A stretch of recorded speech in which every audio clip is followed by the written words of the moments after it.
Welcome. How's everybody doing?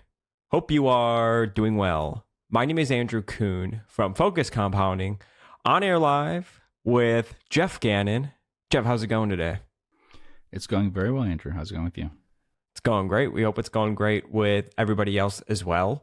If this is the first time you're tuning in with us, thank you so much for joining us. Be sure to check out all of our content that we push out into the investing universe. The best way to do that is to follow me on X at Focused Compound. If you want to get access to investment write-ups from Geoff going all the way back to 2005, it's a long time when we're in year 2024. For free, you could go to focuscompounding.com and get access to that. Another reason why you should follow me on X is because every now and then I'll either do a call for questions, I'll tweet about a specific topic we're going to talk about and ask for input from viewers that we'll bring up on the podcast, or we'll do a call for stocks and do a snap judgment podcast. I always love doing these because this was the first podcast style that we did a long time ago where I felt like we were connecting with our viewers. Like we did do a call for questions and people would email in questions, which was great. But I really liked when we did snap judgments because, you know, it's just cool just to interact with people that listen and follow our stuff. And, you know, doing that through X is a great way. So definitely follow me at Focus Compound. All the information is in the description below. So we will be pulling up stocks through QuickFS.net. If you do sign up for QuickFS, tell them you came from Focus Compounding. And we'll start with the first one. So AerCap, AER, I believe that's the company, AerCap, and Boeing keep having issues. New planes will be delayed even longer. AerCap should see lease rates go up in the future and seem to be turning into a share cannibal. What does #Geoff think? So AerCap, share cannibal, what does that mean? Term from Charlie Munger, rest in peace. Companies that Munger, just buy back a ton, all the time, tons so of you can stock. see it going down over time. I think we talked about Dillard's or something. It's not just buying back once in a while, but like over a long period of time, they actually bring the share count down. Yeah.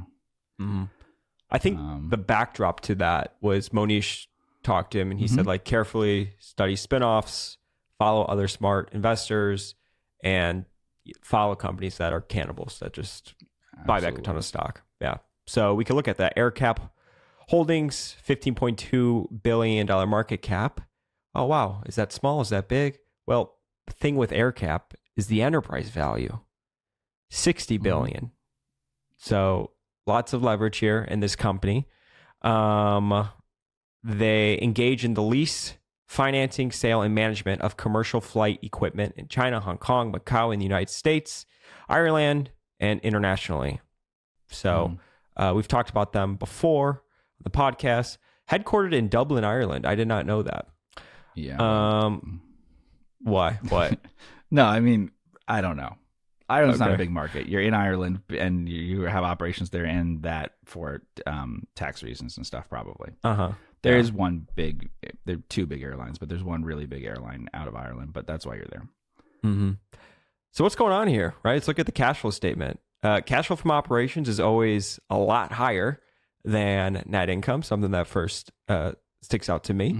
Let's see. Net issuance of common stock. So we said that they seem to be going the share cannibal route. Well, TTM, they bought back over almost $2 billion worth of stock. Is what huge, that looks like. It's a big. What I say is 10 didn't billion. Always do that. Yeah. So yeah, it is a pivot.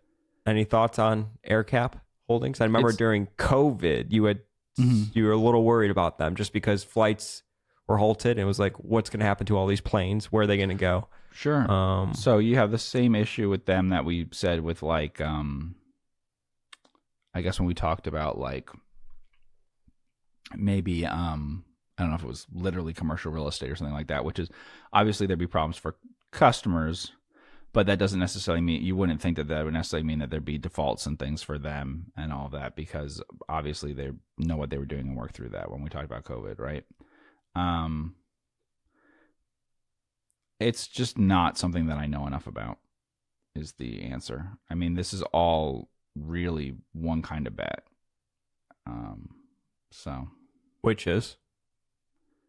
Which in terms of, this is a finance, I mean, we could talk about lots of different companies like this. AirCap is not the only one. There's life insurance and annuity companies. We don't talk about that much of stuff because they're all the same thing. If you look through, this is mainly, we're talking about like it's a company that has this big market share and everything, but its balance sheet is mainly just the same thing in very big scale, and has the same sort of economics because of that. And so I don't know how it describes itself in the overview. We can try that, see how it describes itself in the business description. Does it at least give us information about... Yeah, it's not going to be helpful. It's just very far outside my circle of competence, I would say. Very far. You would need experts who are knowledgeable about this particular kind of thing. And that's all I would say. I'd say the same thing when you see leasing businesses in the rail stuff too. Same thing. Got it. Let's see. RWWI has a royalty on Autodesk sales as a North American reseller, trades at 15 times or so, capital light, pays out all retained earnings, should grow with Autodesk, which itself has a tremendous moat. That all could be true. I believe it's Peter Kamen Company, right? RWWI. Yeah. Yeah. So all the things they said are true. They've been things that management team has done, or that owner or whatever has done at other kinds of companies. I am familiar with the stock a little bit, and almost exactly my familiarity is what you just said in that tweet. I mean, the returns have been really good. Yeah. So you got to look at the playbook of what those owners have done at other companies, which is largely what was just said there. And then you just got to look at the thing that was just said there, which is the company is completely Autodesk based on that. Yeah. Rumble, the largest power sports dealership group in the country. They recently finished a rights offering, raising $100 million, which was used to pay off debt. Insiders hold over 60% of the float. The stock trades at 2024 EBITDA multiple of 5. Based on EBITDA of 90 million guidance. I think that's Rumble, RMBL, but I thought that's got to be Rumble on. Okay. Specialty retail, let's see, operates a technology-based omni-channel platform in North America. It operates through 3 segments: power sports, automotive, and vehicle logistics. Am I getting this mixed up? Is that not the Rumble that I'm thinking? Yeah, I guess not. Rumble on. Okay. Okay. Well, yeah, we'd need more information. I don't think I know enough about the company, and the QuickFS stuff definitely doesn't give us enough information. You see pretty rapid change in what you're seeing there. If we just look, like, for people listening just to the podcast and not seeing the last few years, what has revenue grown by in the last couple of years? It's the CAGR's been exponential. So 156 million in 2018, 841 in 2019, 416 in 2020, 2021 924, then 2022 1.8 billion. I mean, so you're having sometimes triple digit revenue growth. Yeah. And can we look at the income statement to see the share count for those same time period? Yeah. Well, he said they were diluting, right? Yeah. So they've gone from 2020 2 million. 2021, 7 million, 2022, 16 million. Yeah. Not something we'd probably be interested in. It's just outside of what we can really do. I mean, they're kind of building the company by, changing it in terms of the financial structure and everything. It's as if it's being built up and going public in public markets as part of the process. It's not normally what you see. So it might be fine, might not. They're doing things that they think are smart, but we would have a really hard time evaluating that because you're not going to see a consistent company performance over time that we can judge. It's not something we do. Let's see.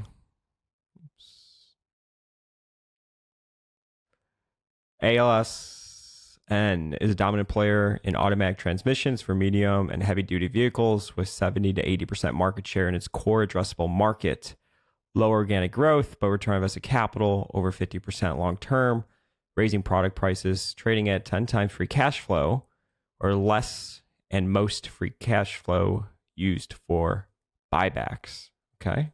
We could look at this one. Interesting. Let's see. What's the company? ALSN Transmission Holdings. $5.2 billion market cap, $7.2 billion enterprise value. Let's see. They design, manufactures, and sells commercial and defense fully automatic transmissions for medium and heavy duty commercial vehicles. So basically what he had just said. Was founded in 1915, headquartered in Indianapolis, Indiana. Price to earnings 8 times, EV to sales 2.4 times, 10-year median margins on EBIT 26.8. So that's right in the wheelhouse of what you would like to see for a company trading at 2.4 times EV to sales, 12 times EV to free cash flow.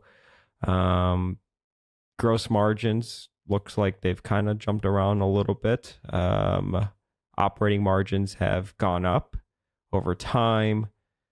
Return on equity looks strong. Return on invested capital is kind of looks like, some years are great, some years are not.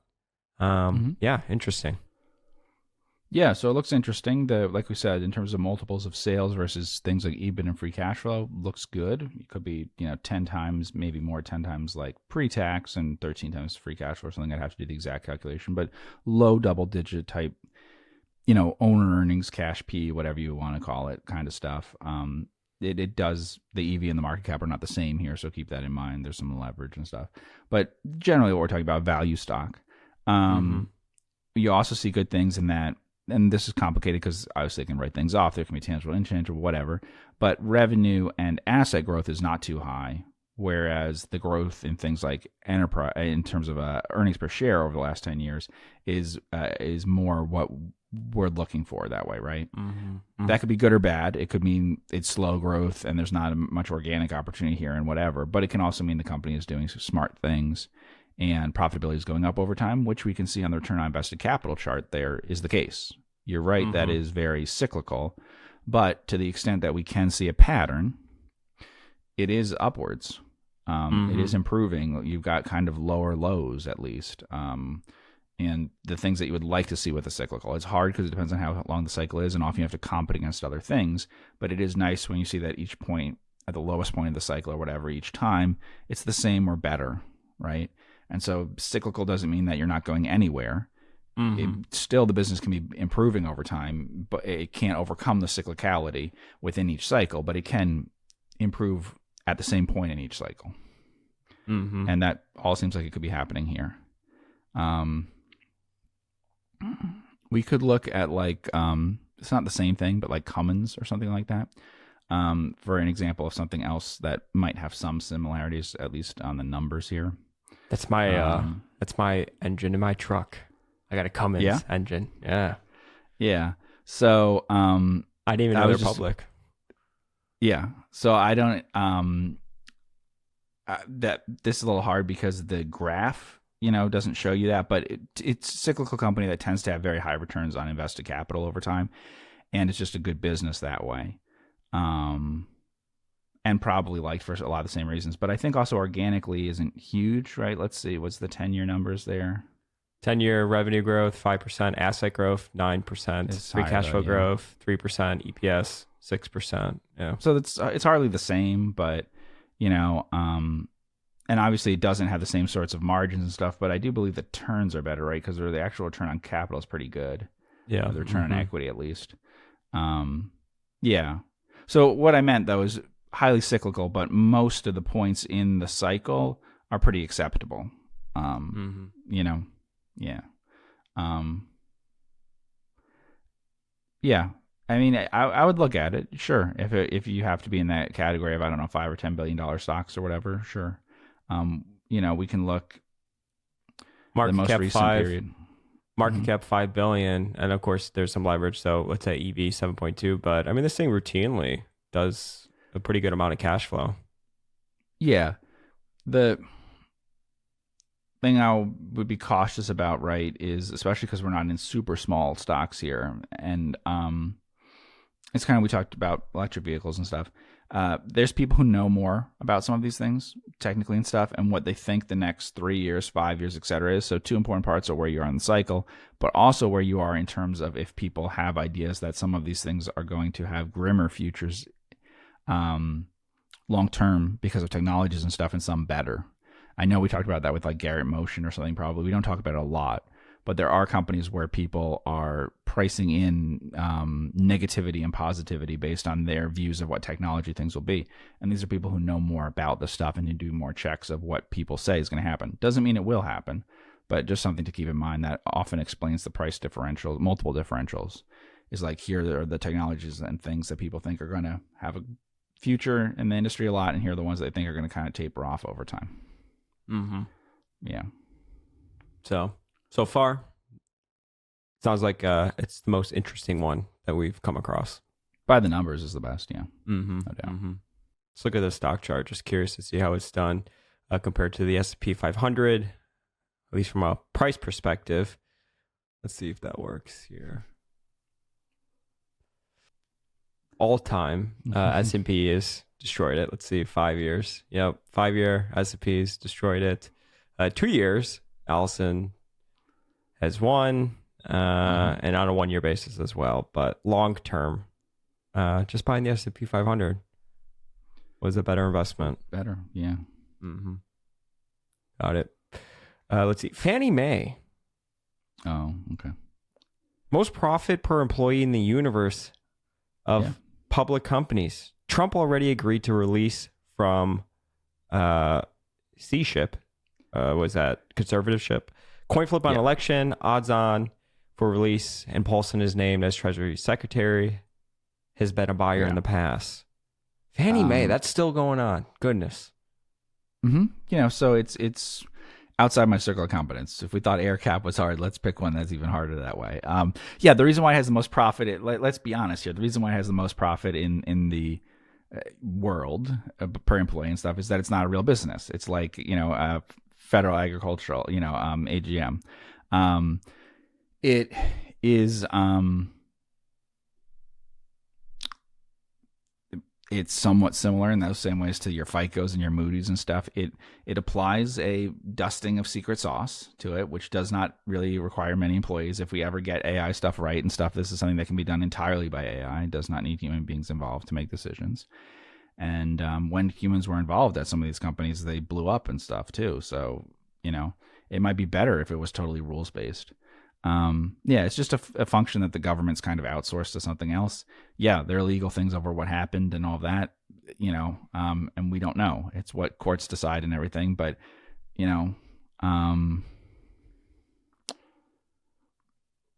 what was the market cap of this sucker when it, before it had to go into gigantic. conservatorship? I don't know.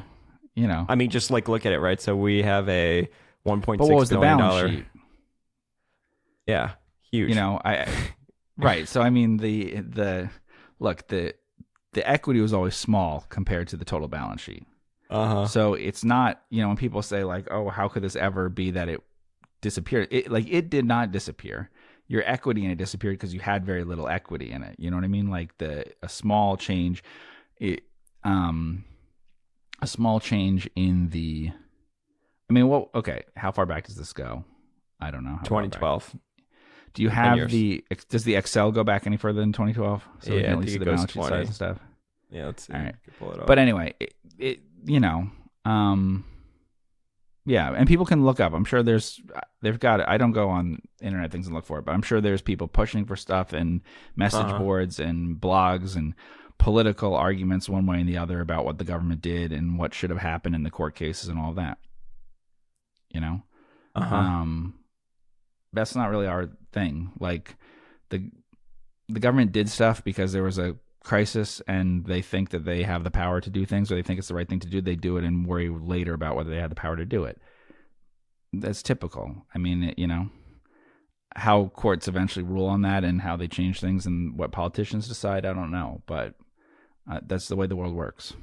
So, I mean, pre-conservatorship, we're talking in the tens of billions, right? 47 billion, 57 billion, 40 billion, 73 billion. This is a $1 billion market cap right now. At some point, I mean, what's the stated book value of this, at least of the equity, tangible book value? 60 billion, right? And maybe that's off. Maybe it's actually 40 billion. Who knows? At some point, do you just wake up one day and it's like Christmas morning and, this thing trades, it comes out of conservatorship and it trades at like even half of what book value is. And you just made, 20, 30, 40 times your money. I'm sure Could that happen in your lifetime? Could you just throw a feeler out there? Is that better than playing the lottery? It might be better than playing the lottery. I don't know the odds involved in everything. And it may be that it never has to work out. People just have to increase their odds of thinking that it will work out. I think, here's the thing. I've been involved in things, looked at things to buy them and not bought them, that on the basis of fair things, if they got their day in court and everything was fair and they had enough money for it to run out and stuff, would be worth something and should have won their case and stuff. I didn't buy them. Didn't think that they would win their case, didn't whatever, and they didn't. We have to face the facts as they really are and not what we think that they should be that way. So if you're asking what do I think the odds are of some of these things, it's not so great. That doesn't mean that they can't get some money in there and stuff, but there's not a lot of bargaining power here to work this out differently. And why the government did what it did at the time that it did it is because it could do it quickly and because there are people who wouldn't object. So, yeah, why say car companies or unions or something get bailed out and other things get nothing? Because those people are well liked in society, and the people who are involved with this, whether shareholders or people running and stuff, are not well liked by society.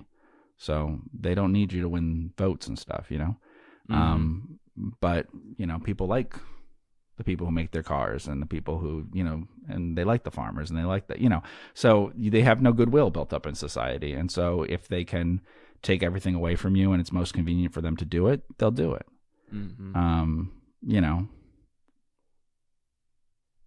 There might be legal things for it and whatever, but I'm just saying that that's what it is, even if the dream is that it's based on what was written into the law and stuff and what should have happened. What happened, Let's see. Liberty Global, John Malone Special Trading at 15% free cash flow yield while reporting earnings are zilch. We could pull that up. We just talked about Cable Cowboy. I think recently I said that they put in print or something. Let's see. So, yep, here you go. $8 billion company, $19 billion enterprise value. He says earnings are zilch. What does he mean by that? Operating profit is pretty much zilch. Yeah, he's right. Look at trailing 12 months and stuff, right? Why is that? Why has that changed? We'd have to look carefully there. What was it a few years ago? Yeah. Is it taxing? You never know with this guy. Let's see. Cash flow statement. I mean, it still generates a bunch of cash. Cash flow from operations is mostly what I'd look at, in terms of the earning power of a company like this, probably. So. And it's been more stable, right? Yeah. Let's see. Generates free cash flow. Buys back a good amount of stock.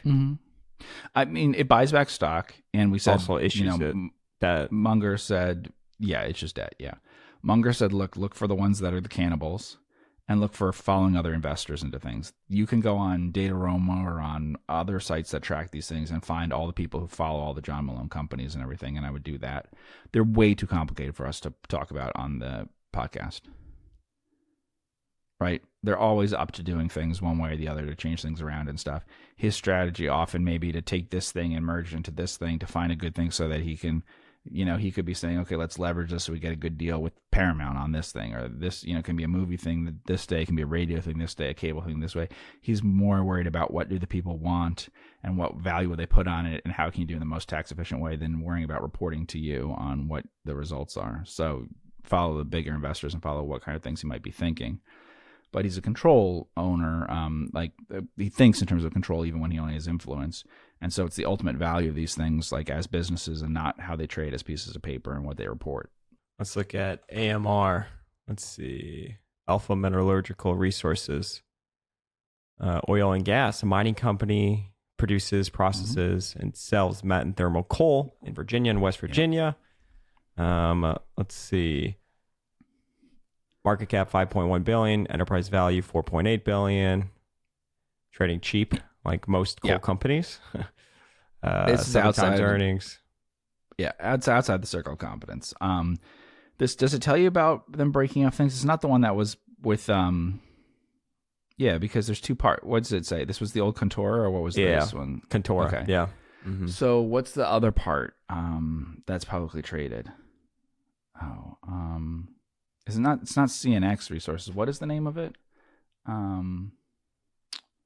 Anyway, there used to be a company that had both coal and gas in the same area, and the one that's gone in they've gone in very different directions. But one of them that had the gas stuff is it CNX? Yeah, I think so.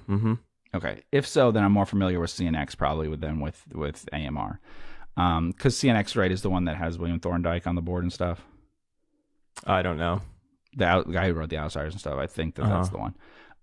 So if so, the CNX is the company I'm thinking of, which I hope it is, and I'm not just getting confused. Unfortunately, these companies sometimes use names that yeah, you're right. CNX, he's on the board. Yeah. Okay, so that's the same company. So they basically like hedge everything. So they're like natural gas and stuff in the area, because the coal and the natural gas often were in the same places and stuff. That's how you end up with them. They would like hedge everything, and then they buy back their stock aggressively and stuff. So it's a very different company than people might think. The issue with the coal things is, look, I don't know what the right price for coal is and stuff. I don't know what to say other than, people know that we've been in NACO and stuff. NACO's not exposed to coal prices. So we made our, we don't own Hallador. I think we talked about it or something. That's the company that is a little different in terms of how it's financially structured, but is most similar to some aspects of what NACO was at one time. These other ones are based on coal things that are different. Now we're also, NACO's thermal coal. This is metallurgical coal. But you could listen to what I say, you could listen to what I do. What I do is obviously in thermal coal stuff that isn't exposed to prices going all over the place. And what we get a lot of questions is about met coal that's highly exposed to market price fluctuations and stuff. It can be very cheap. It's great. Pabrai thing. Is he in something like this? I think he may actually literally be in some companies like this lately. Oh, really? Oh, wow. I feel like Pabrai may have bought some coal thing recently or something. I could be making that up. Pabrai, remember, much of his fund and stuff is outside the United States. So even if you are seeing small amounts in stuff like this, because looks like he's very actually in AMR. Okay. According to this article. So it's super, super like GraphTech, right? We talked about GraphTech. And you brought up uranium at one point and stuff. Here's like, there's some things where the company could make a bunch of money in a short period of time and pay you off and everything. That's great. But you do also have to look at it and say, like, do these prices long-term make sense for everyone in the value chain? And so can they be sustained? And if not, and you're just a commodity producer that has, we can talk about this, about where the stock price was and where it is now. So for people listening, I mean, in 2020, this was like mid-single digits. And now this is like a $380 stock. What the? We actually, the two of us talked about this company back then. Because of some complexities with some stuff. The stock dropped a lot. There were, I believe this is the one, unless it was they had not changed their name yet, but they had warrants, and I was talking about how the warrants were mispriced and stuff because people were reacting like the price wouldn't recover at all. It's most similar to like California Resources or whatever, which was an oil company in California, but similarly had an issue where the price of the underlying commodity plunged to like nothing, and so the price of the stock dropped a lot, which isn't necessarily that smart because the price of the commodity would have to stay dropped for a long time. Any recovery in it would cause a big recovery in the stock price. It's similar. Also had warrants out. I don't know if that's true because I'm getting mixed up about whether this company was called Contora back in 2020. I think it was, and that's what we're talking about. And this would have been fall 2019 into 2020 that we were talking about the stock and stuff, and I think it was called Contour, and I think there were warrants out. I was most familiar with the company back then is the honest answer. It's very exciting. Look, we've never been in stocks that are exciting as this. So I know. Come on. Intelligent speculation, Geoff. I'm telling you. Look at the QuickFS. You can see this too in the pricing. I mean, I would put it the same way as GraphTech and stuff, or the prices are what they are for the underlying commodity. Sometimes they go crazy. And if you own a lot of the commodity, the same as if you do of your AMR precious metals or your Encore Wire or whatever, or Friedman Industries, you literally have at some point in time, even if we're saying it's game of hot potato or whatever, at some point in time, you're always holding a certain amount of an inventory. And then that blows up in terms of what the price is, you suddenly have a huge inflow of money when that happens.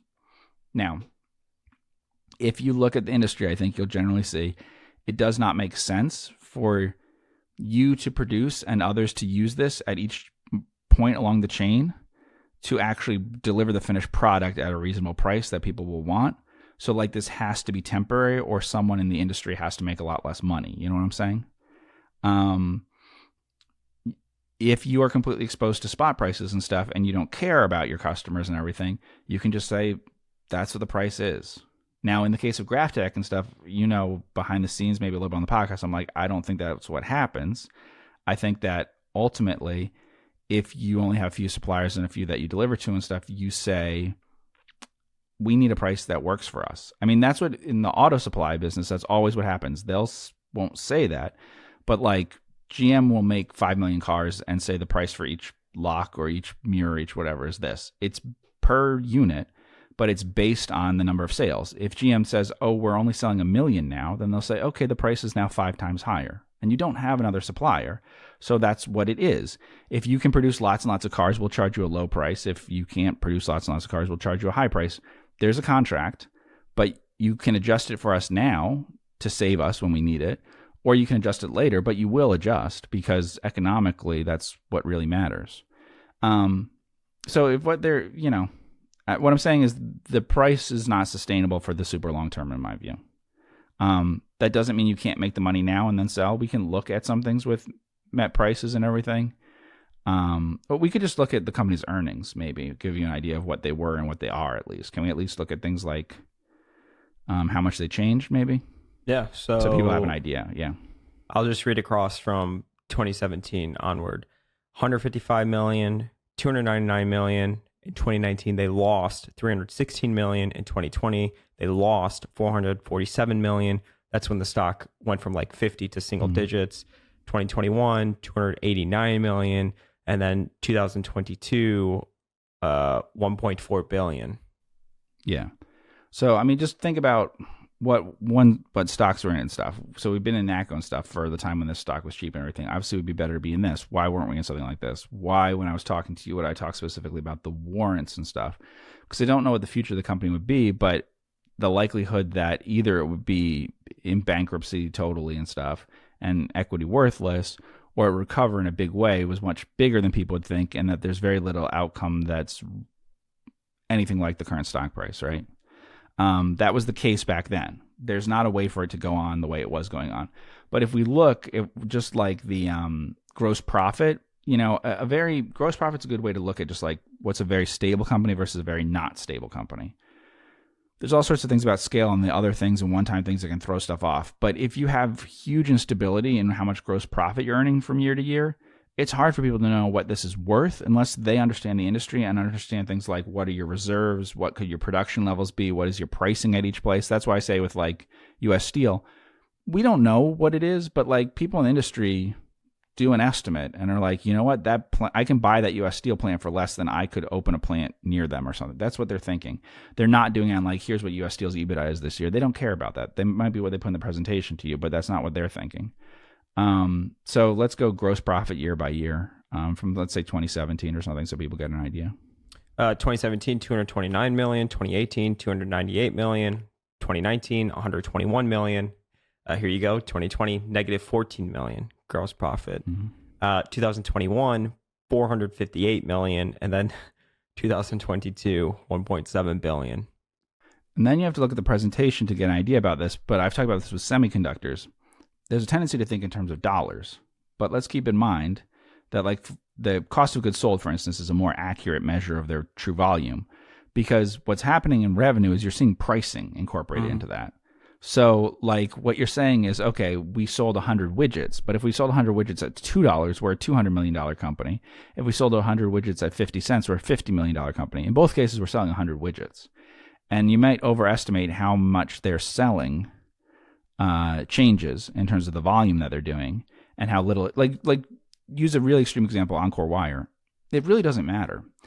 They've already decided they're going to build buildings and do things and whatever and something like that. And copper wire is a fairly small percentage. 95% or whatever of the cost of the building project isn't going to have to do with copper wire. So like they're buying it. The price doubles, they're buying it. It quadruples, they're buying it. It quintuples, they're buying it. Eventually, it will affect the prices of things, and they'll have to think about what to do. But it doesn't immediately scrap a project or something. And if you need met coal to produce metal at plants and stuff, and you don't shut down the plant. They have unions. All these things. So you can't just say the price of met coal went up a lot, so we're getting out of this. We're closing all these plants. We're shutting all this stuff down permanently, whatever. You have to operate at some level doing something. It's just so funny. Like when you look at these cyclicals, these commodities, that's where you just don't see too many businesses go from like, mid single digits to 300, right, within a few years, or like a company like Wire even going from 2021, 40 something bucks to 216 bucks. It's just, that's why they're very attractive. And if you get it right, you make a ton of money. You should almost just keep a list of these companies where it's like your 1 day stocks, where you just wait for there to be just complete panic, where it's just the prices get so cheap. And I don't know, maybe you don't go in it with like a 20% huge position, but if you can, then you do. But I'm just saying, it's just like a VC approach to it. The thing with Encore Wire, like Quan and I researched it. Encore Wire's in McKinney in Texas. I've been to their plant and stuff. We think it's a really good business, really well run. Yeah. We also thought that they would not earn much more than normal sorts of economic profits in any condition except tight supply. That the best business model that you can have in this industry still means that in all years that aren't tight supply, that something's wrong. You don't earn more than your cost of capital, basically. And you can look at the return on invested capital, and yes, the stock chart over a period of time is really highly up.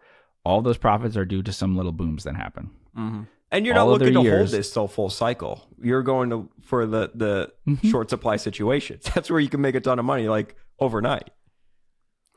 Yes. You better get out before other people figure out it's time to get out. Of course. You're not making money on the growth of the business here. There's a lot of like multiple expansion and everything else as well that goes into it. It's more the beauty contest thing. You're not looking to hold this 10 years. It's like a 1 to 2 year play, Yeah.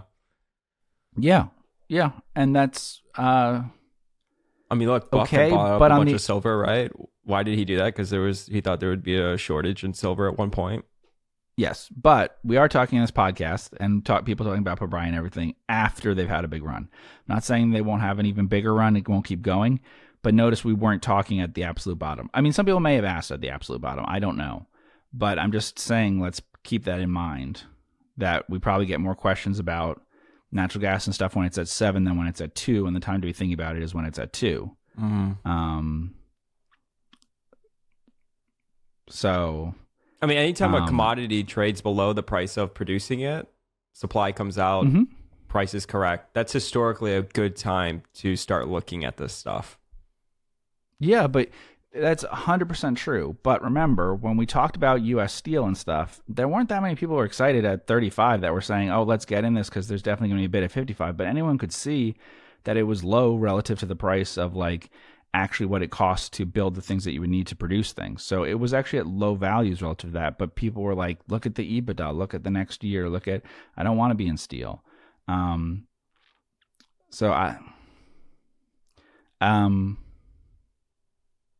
don't know what will happen. I know that after it happens, there'll be no natural consistency of buyers for your stock and stuff. Yeah. That's no one is interested crazy. In the stock other than it's hot. Well, you can go back there. They priced it at, like, I think probability-wise didn't even make sense. Just randomly, when we talked about this with the warrants and stuff, you couldn't have even known what the security was. It was not priced properly. People were so pessimistic about it, to me. So even as an option, as this little stub thing, I thought they weren't pricing it right. And then now they're positive on met coal and stuff, But lots of things changed at the company over time, and obviously they came very close to all sorts of stuff, and we could go through this whole history and all that changed, and so it's much better now.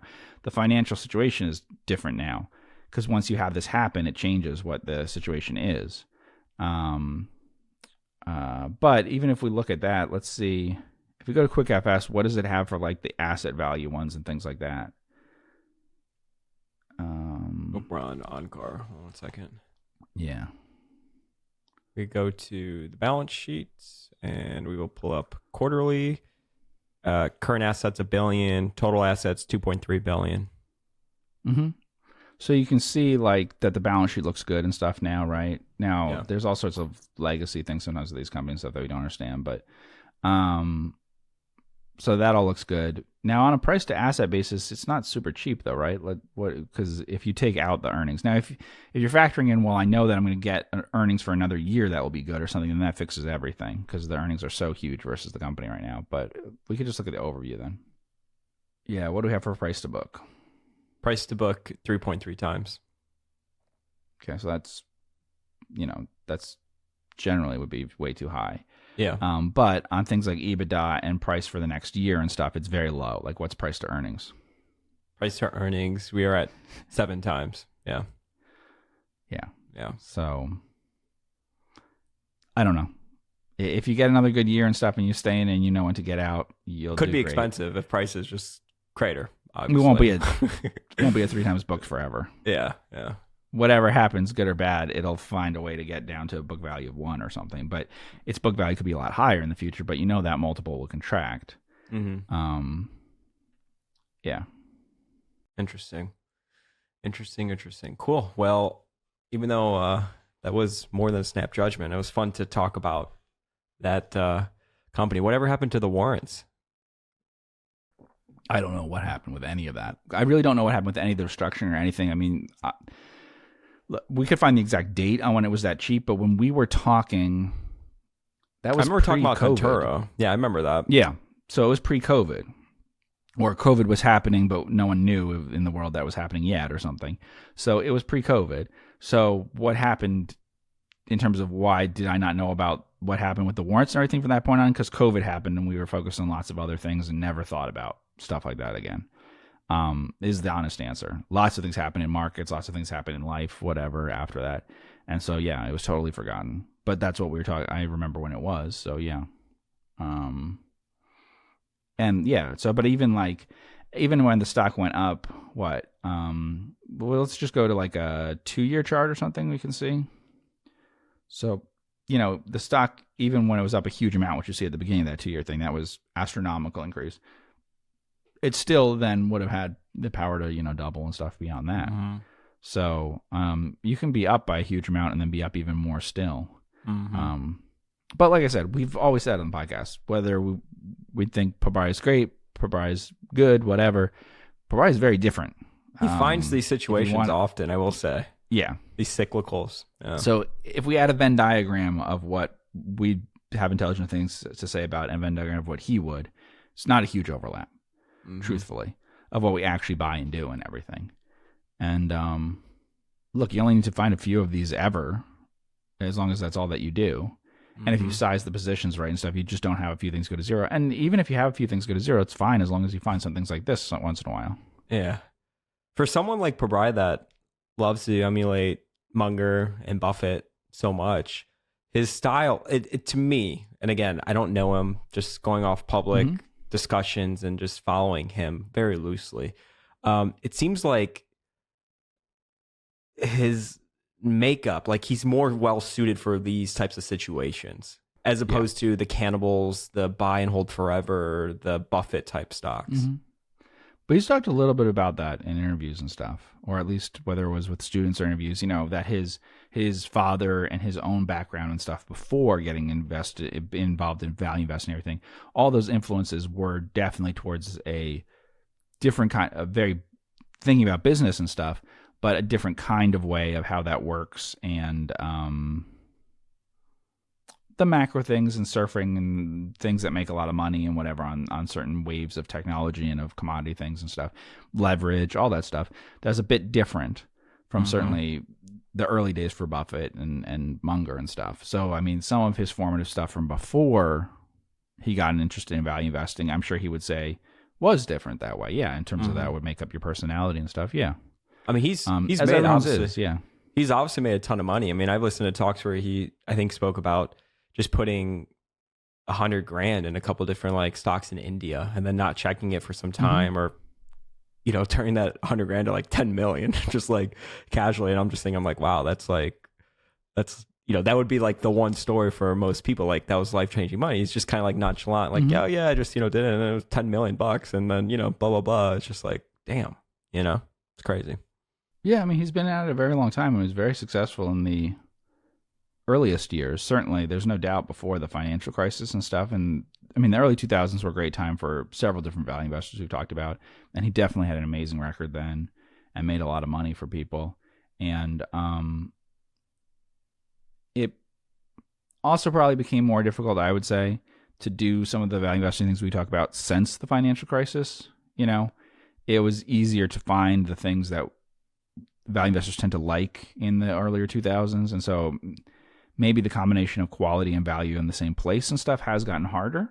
And I don't know that it's necessarily wrong for value investing people to look in situations like these heavily cyclical things over the last 10 years, because it's been hard to find predictable things at reasonable values and stuff. I mean, it just has compared to what it was in my earlier days of investing.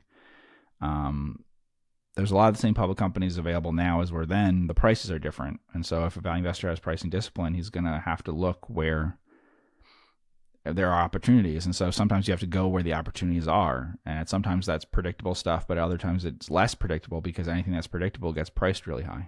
Mm-hmm. Sure. Cool. Well, I want to thank everybody so much for tuning in with you, both of us, on the Focused Compounding Podcast. Be sure to hit the subscribe button wherever you are listening or watching us here today. Follow me on X to be on the lookout for any future snap judgment tweets or call for questions for Q&As, or just your thoughts and comments and questions on a specific topic that we're going to go over on the podcast. If you're interested in learning about our money management services, you can reach out to me at andrew@focusedcompounding.com or go to our website, www.focusedcompounding.com, and click that Invest With Us tab to get more information on that. I want to thank everybody so much for all the support, and we will see you in the next podcast. Take care.